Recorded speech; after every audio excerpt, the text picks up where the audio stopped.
Frank Fiore Show with our hosts, Paul Hollis, author of the Hollow Man series and owner of Hollow Man Publishing, and Frank Fiore. Frank, how are you? We have Dr. Muhammad, and we're going to continue to talk AI today and what you'd like to learn from AI from Muhammad. Talk to me? Yeah. Oh, okay. Oh, and I've been using it a lot as a coach, a writing coach. It's been fascinating. Um, Excellent.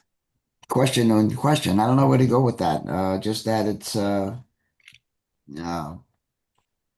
like I say, it's been very responsive and it's giving me good ideas. Yeah, one example is in the book that I'm writing, they have horses and mules Hmm. through territory, through Yellowstone, and they're going to be knocked off one by one and killed off one by one in Yellowstone by different types of forms of death. And I got to get them off the horses and off the mules because they got to be on foot in order for them to finally meet their demise. So I was working with AI and asking, how do I get these? How do I get them off? How do I get them off the horses and the mules? How do I get them on foot? Okay. And they came up with some interesting solutions. And one of the best ones was say, well, suppose they're trying to flood.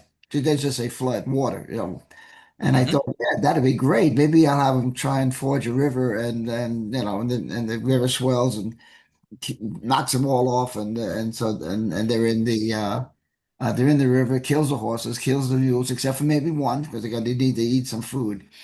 And or they found one, or they find a mule, one of the mules, and they unpack a dead and drowned, but it's on the shore, and they that way they get the food that they need, supplies. And so I said, put that in as an idea to the AI, and it said, yeah, that's what cost. And they use, oh, that's a wonderful idea. So that's how I can use it.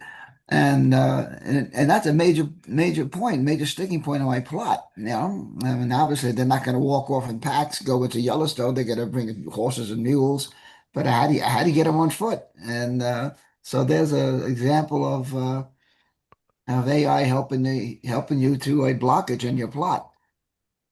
That's very interesting. And when you were interacting with the AI, did you tell it that this was happening in the Yellowstone gorges or in the Yellowstone Valley or something? Oh yeah, well they were following my story already. Ah, okay. So you had the context. Yeah. Oh yeah, So yeah. so that's what I wanted to highlight. The point is that most of the AI models they have a very good understanding of the geography that is around your story. So probably if they proposed or if they validate a flood is maybe because there are some how you call it fast floods, I think, in some Yeah. areas in the US that can happen. Yeah. Oh, yeah. All the time. As it rains, and then you have a flash flood, and Flash flood, yeah, flash flood, yes.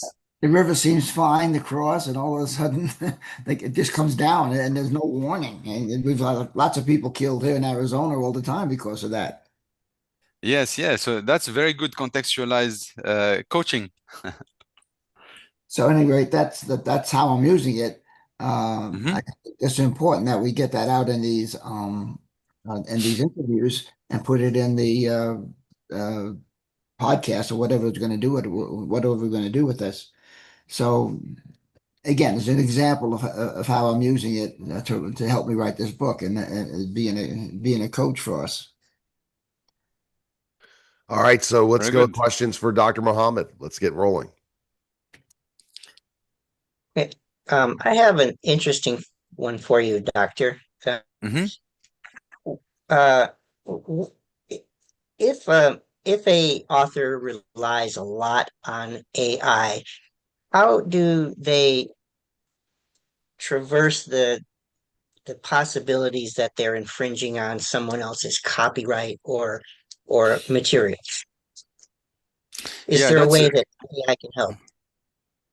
that's a very good question. So in theory, uh,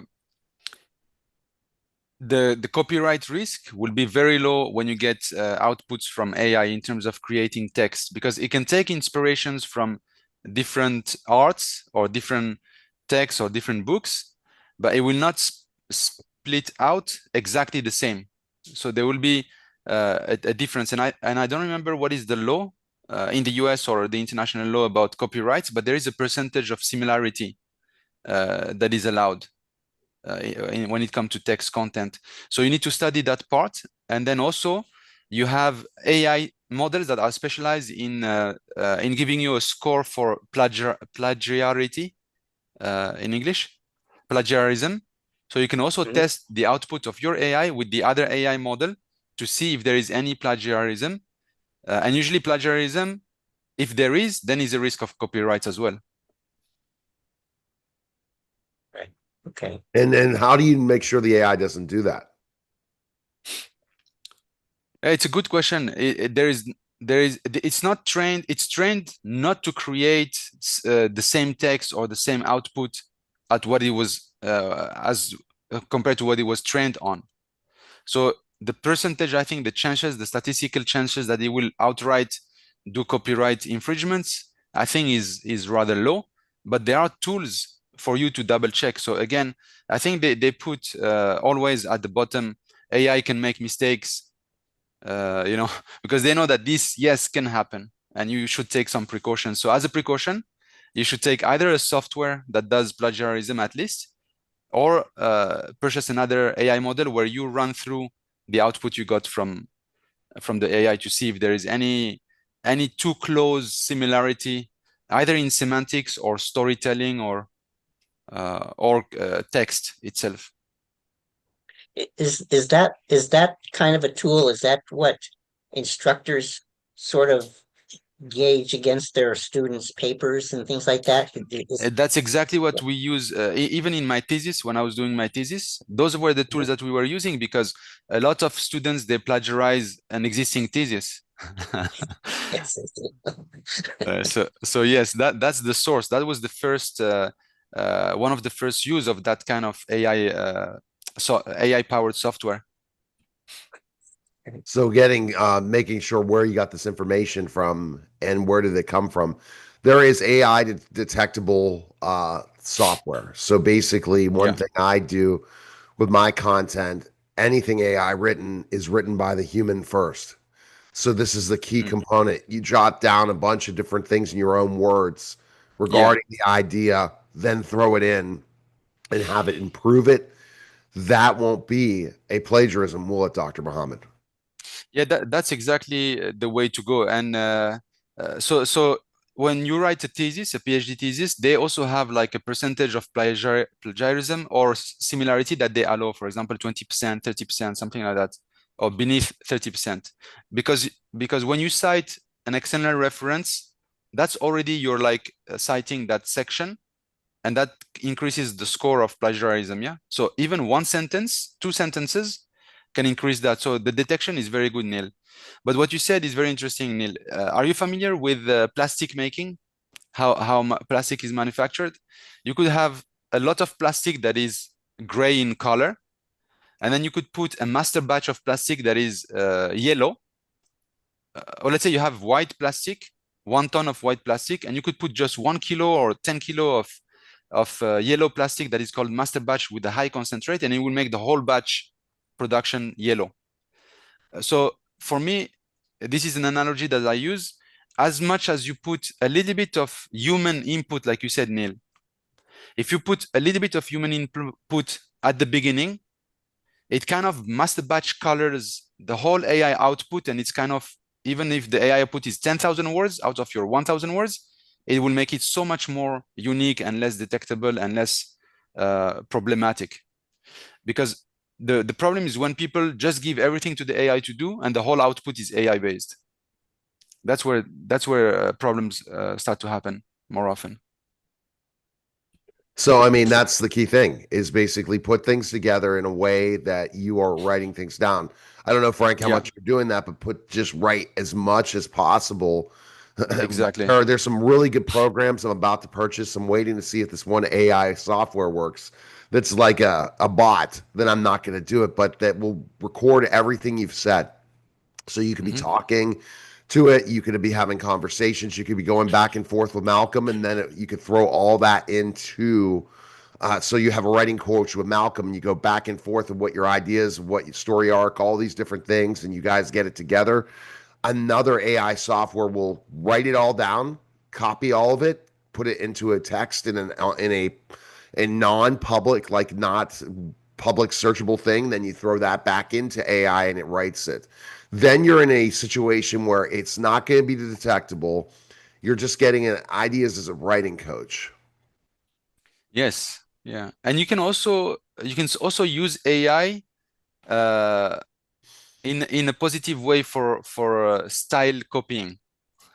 What I mean by that is that you can fine tune or train the AI model on your own books and tell it write like me, like I wrote my books. Yes. Yeah, and it will absorb that style and keep it. So what do? You enter one of your books and say, this is the Yeah, style of my writing. you enter the whole book that is if it's Western, or you say these are three books that I write and this is my style. So the next book or the next paragraph, write it in my style. So a lot of artists do that. Like if, for example, if Van Gogh was still with us, he would put like 10, 20 painting and he would say, do now the next Van Gogh style painting using my style that I have done 20 earlier. But this time do the Eiffel Tower. Okay, that's interesting. Oh, that reminds me of a question. Okay, I'm very good at plotting and creating characters that move the plot and make very, very interesting stories. I get very kudos for that. I think outside the box. Um, but I'm not really good at all the flourishes, okay, of the writing of the story.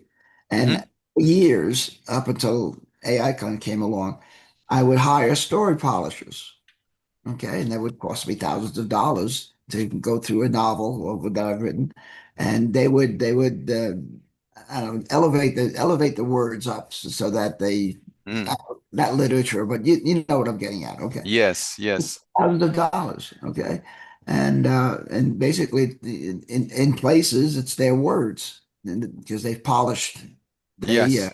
a human being polished it. Right? What's the difference between a human being polishing it and an AI polishing it? I think it will be very hard to tell the difference. The AI may be even better. Yeah, I know, Because but wouldn't it be detectable that AI did this? this is a very good use case because the majority of the output is yours. It was human. So polishing maybe is 10, 20% of the initial content that is changed. Is that a correct assumption? Oh, yeah, true. Yeah. Yeah, so 10, 20% is nothing. Plus, if you give the instruction to the AI to continue in your style of writing and just spice it up a little bit, polish it for this purpose, you have to give the context to the AI, and then it will be almost like how you call it, a energized version of you in a way. It will do the polishing as if it was Frank. Excellent. Yeah. I think Frank video froze. Did he? Or he's very good at being immobile. All right. So I don't know if it did or not. So go, Paul, with the question.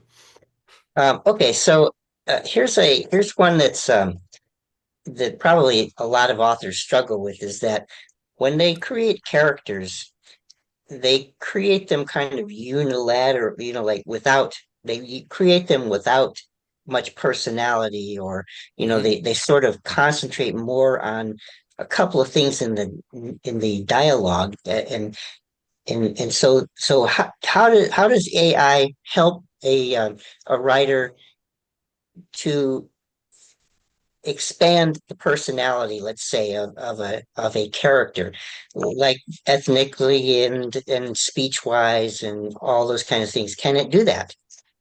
Yes, I think it can do it. And just like Neil was always saying, you need to give it the right prompt and the context. And I have an idea because I saw similar things happening in different content creation.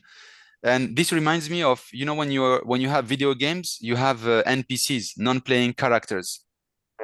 And those non-playing characters, they don't have so much depth in the video game compared to the real actors. So when you speak about your situation, that's how I feel your character. It's not yet alive again, alive enough, and it's not coming up in the story. So you could say, I have this character and this character, and at the moment it is NPC-like, non-playing character. It's not alive enough. Can you, all along my story, all along my book, bring them more to life with the objective of X, Y, Z? And I think it will be very good at that, because it will follow that character all along. And remember what we said 1 or 2 weeks ago. Now the AI models have a higher and bigger context window. That means that you can feed to it 300,000 words, a whole book, and it will go through all of it, and it will tell you, oh, this character at one point you let it slip in the story. It's not happening again, and people will forget about that character, or that character is not responsive enough in a way that it can be remembered in the story. Great.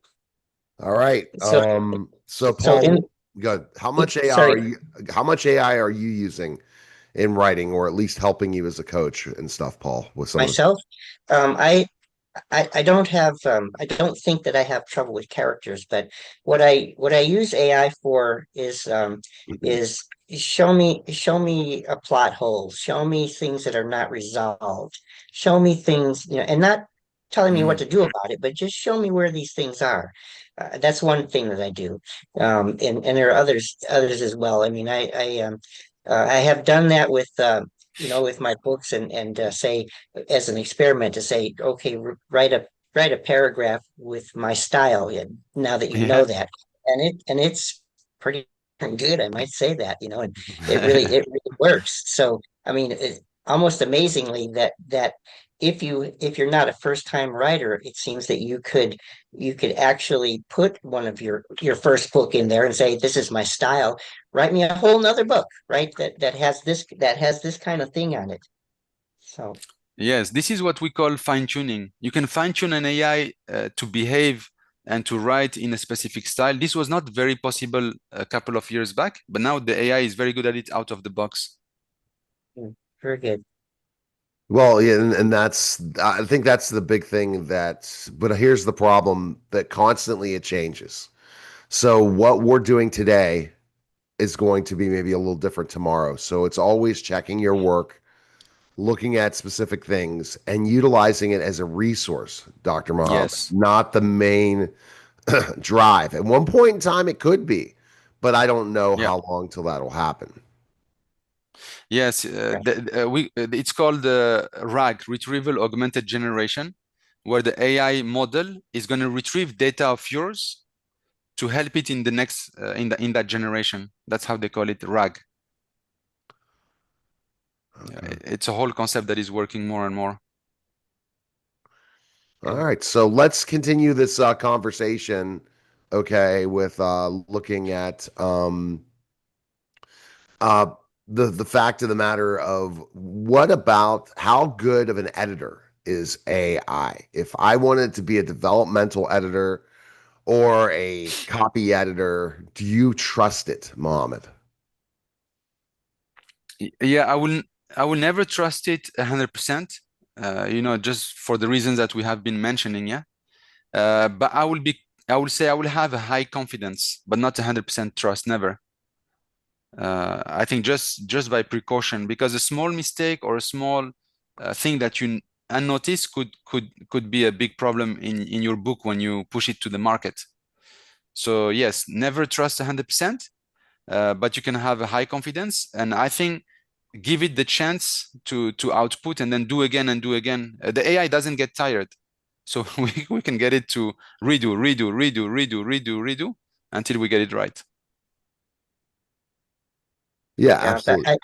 I think that with Grammarly and Pro Writing Aid and things like that it had sort of predated AI, but I include those into the AI model, because when you're writing your book, it actually can tell you that, oh, this is a passive verb, or all these kinds of things to get you to think about something even before it's actually finished, right? So you can say, oh, you missed a comma here, or you put a period in place, all those kinds of things. So I think those kind of tools are really helpful as an author is writing their content in the first place. Because actually, it will even look at AI generated sentence and say, "Whoa, this is not Yeah.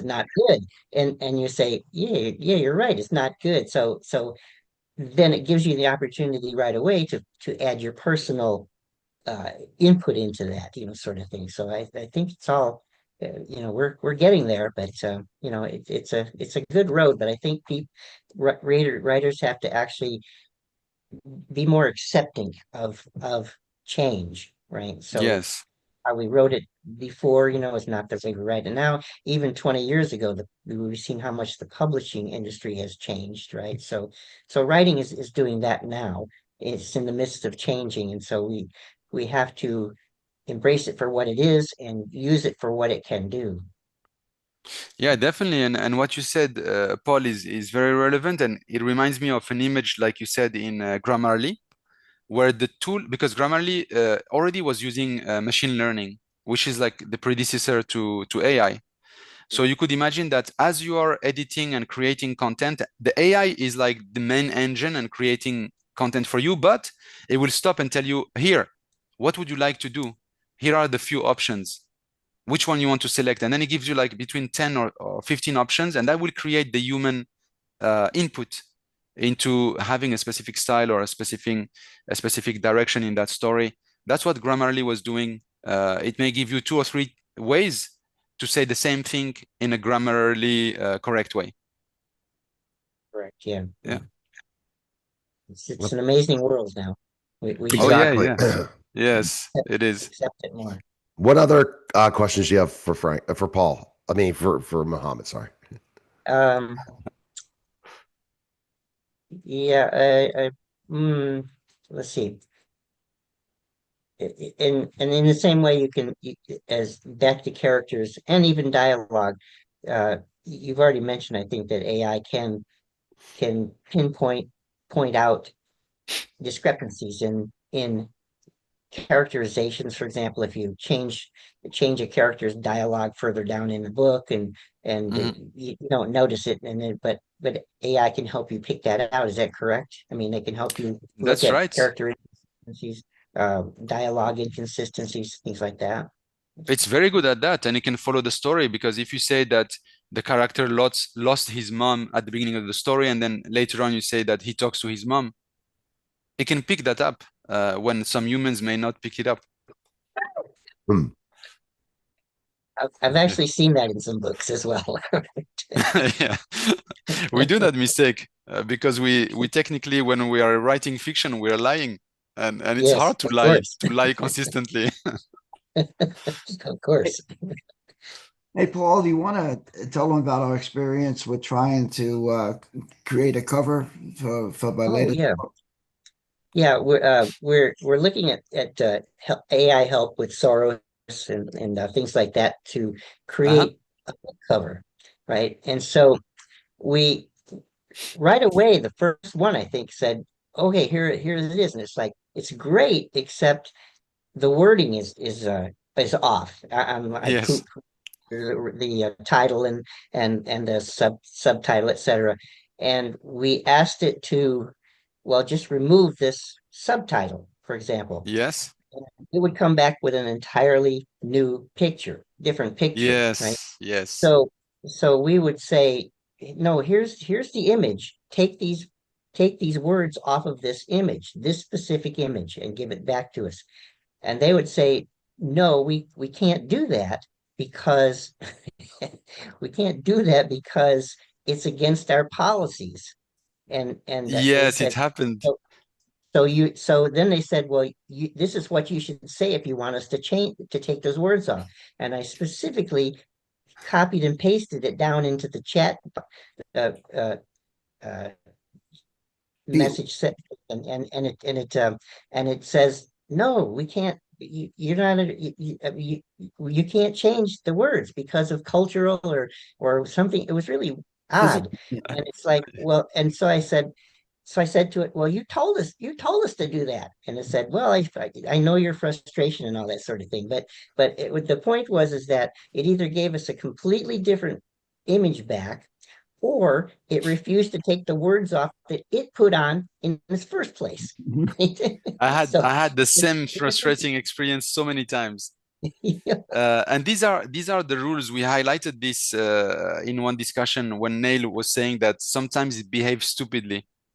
Oh Or yeah, and then we're stubbornly. seeing a lot worse now than It's ever. because of compliance. It's because the humans with compliance, we put so much rules that are completely counterproductive. And this is like, sometimes it will tell you, I cannot give you this data because it's against the privacy law. There's nothing privacy about that text, but there was one word that triggered that learning. So when you have that, Paul, what I do is that you have to abandon, because it got it almost perfect. And that last 5%, it will just bring you around and around and never solve it again and give you worse. Yeah. So you take that image, and what you need to do is you need to go and use another AI model that is specialized in image editing, not image generation, image editing. And then that model, you tell it, remove this text, rewrite this text from my image, extend the image, and it will do that for you, because it's trained on editing. Well, what is that AI? What is the name of that AI? Could you put it in chat so that we could? Yeah, I'll share with you the few that I saw. I forgot the name, but there was I forgot now on the fly the name, but it's like some small AIs. Actually, they were fine-tuned from out the big models. But I'll share with you a list. But if you just Google image editing AI model or AI-powered image editing, so something like Photoshop with the AI, will be able to remove that for you. And you could also use Canva to do it as well. Oh, Canva, yeah, Canva. That's a very good way. Use Magic Eraser and erase the subtitle. Exactly. Put the subtitle in Canva. Get the cover picture right as best as possible. Then download it, do Magic Eraser, and then put up on the top. Then go ahead and use the type of fonts you want and things like that, and that will fix the problem. Yes, and image editing. And I'm surprised you're using Sora versus just using ChatGPT to do the cover. Yeah.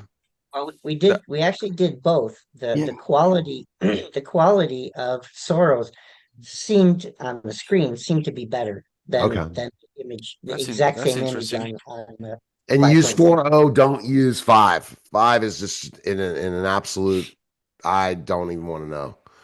It's hit and miss. It's very slow.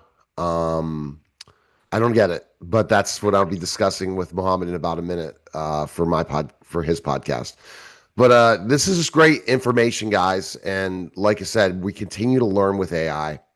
AI can help us do whatever we want when we want, but yet we have to prompt them.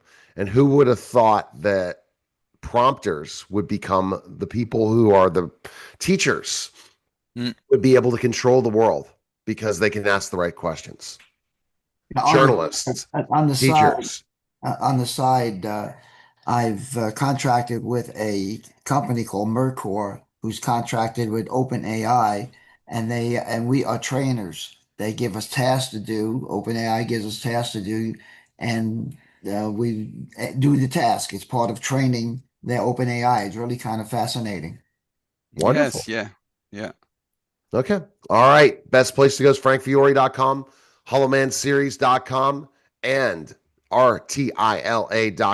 Appreciate it, guys.